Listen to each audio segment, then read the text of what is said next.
Ousmane Kébé, coordinateur départemental des Banques Pastef et vice-coordinateur national chargé de l'organisation. Aujourd'hui, c'est pour honorer des djambars, des gens qui ont protégé le système. Pourquoi? Parce qu'ils ont protégé Ousmane Sonko qui portait le projet. Donc, on est obligé de venir les rendre hommage. C'est ça l'objet de la rencontre aujourd'hui. Est-ce que c'est le moment de fédérer toutes les forces des manifestations? Je ne comprends pas. De fédérer toutes les forces de manifestation. Oui, il le faut, parce que c'est une force qu'il faut converger pour réussir notre objectif. Donc, c'est pourquoi il y a la présence de l'ensemble des Magui Pastef du département. Des 46 départements. Des 42, il reste 3 départements.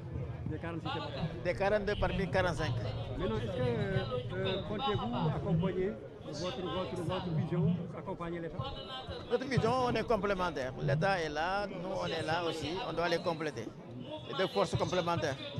Donc on doit protéger le projet, et nous autres, Magui Pastef, on est là pour accompagner le projet. Donc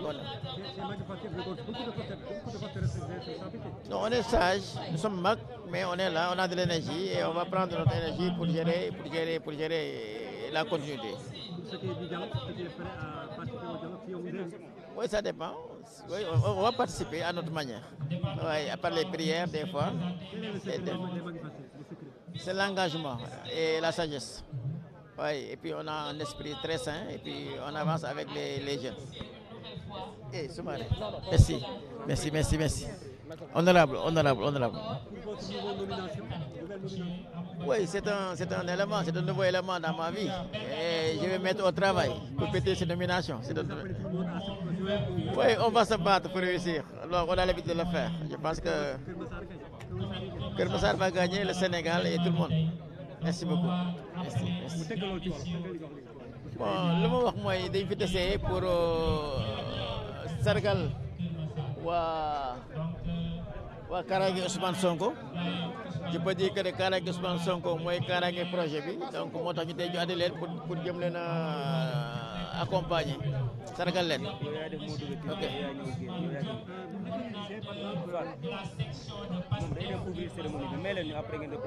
Ok, voilà, c'est bon. C'est bon.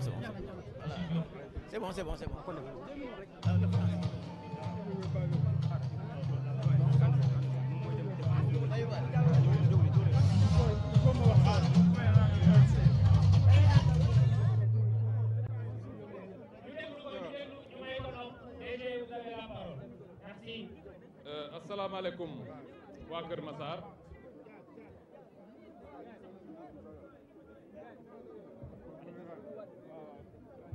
On m'a mis en difficulté parce que guddi na nit ñi dañoo war a dem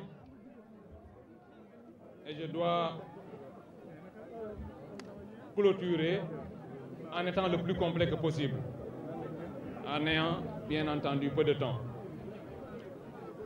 Damay commencer par nuyu d'abord waa Magui Pastef ndax ñoo organisé lii yëpp avec à leur tête le doyen Kébé qui a réalisé la prouesse d'inviter ici fii ci jotaay bi 42 coordonnateurs départementaux de Magui Pastef bu doon loo am ne lu am solo la.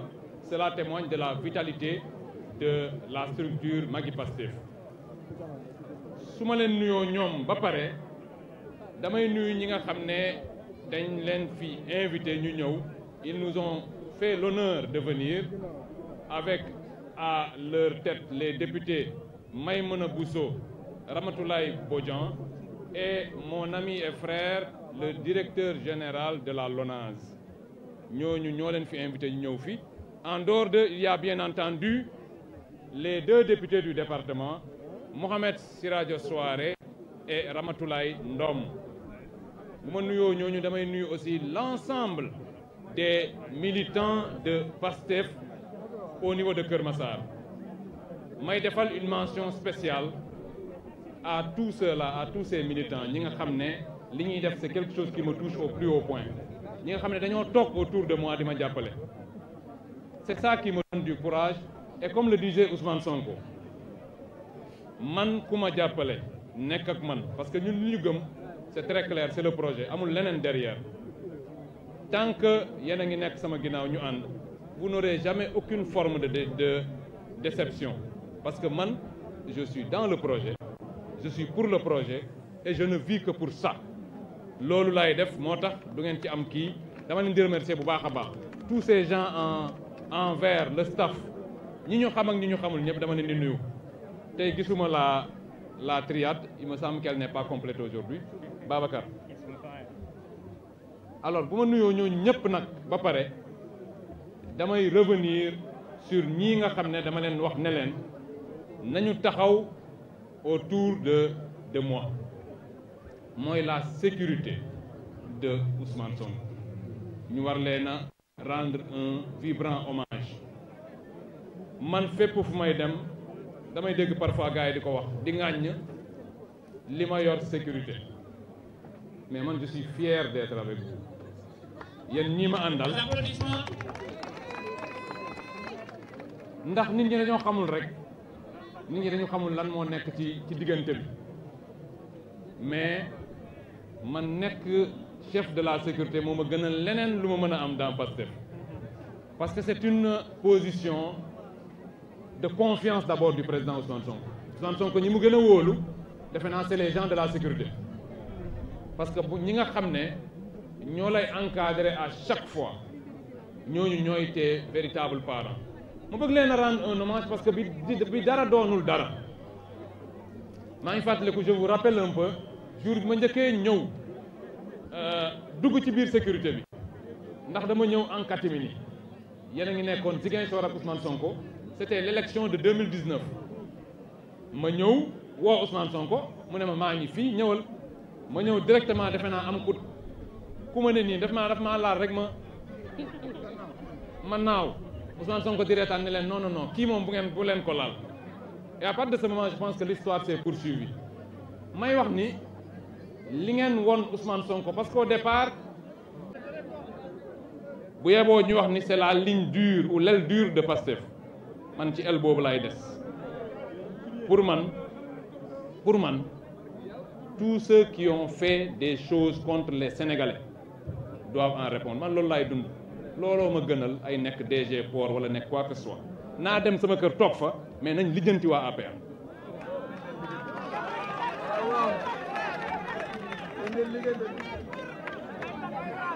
honorable ma gën leen a dénk la modification de la loi 2024-06 du 9 février 2024 qui protège durablement les gens de l'APR bu ñu ko changer vous allez voir que dëkk bi day soppeeku immédiatement parce que au lieu nga fiy nekk di dem di enquête yu bëri xam nga ñun en fiscalité noonu lañ ko réglé au lieu d'aller di seet yow chaque année lan nga gagné non non dañuy xool lan mooy sa fortune rek la déclaration ñoom ñëpp a def déclaration de patrimoine boo ci xool nekk na milliardaire mais Sénégal mënoo fi nekk milliardaire tey fayeeku donc tous les milliardaires qui sont salariés mais on ouvre les prisons on les met là-bas ñu toog xaar c'est aussi simple que ça nit kuy fayeeku mënul nekk milliardaire nit kuy fayeeku par weer ñaata ngay dund pour nekk milliardaire alors l'arme nag de destruction massive contre ces gens c'est l'enrichissement illicite qui malheureusement est au niveau de l'OFNAC sëñ Bassirou Gueye day bu dee moom kese la duñ poursuivre kenn je ne prolongerai pas nag duñ poursuivre kenn il peut pas poursuivre les gens il ne peut pas mais nous pouvons le dégager à tout moment parce qu'on a une majorité confortable à l'Assemblée pour le faire donc c'est pour revenir un peu chaque fois pour man politique bi noonu la au niveau de Kër Massar pour man politique bi noonu la au niveau de Kër Massar saa yi ñu amee occasion wax nañu wax sargal nañu bu baax la sécurité mais tamit il faut qu'on fasse de la politique il faut que ñu dellu siwaat nit ñi bañ a fàtte ni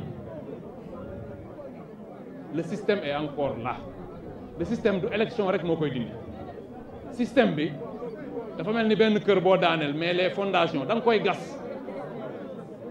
bi nag mooy yi ma wax nii il faut de la justice et c'est à partir de la justice et des avancées économiques que nous pourrons avoir un bilan qui sera reluisant pour que nous puissions entamer un mandat de 10 ans 15 ans ba 50 ans yi ñuy wax loolu yëpp li koy permettre c'est d'abord ces questions de droit xaw naa guddal tuuti mais je voulais en profiter parce que man moom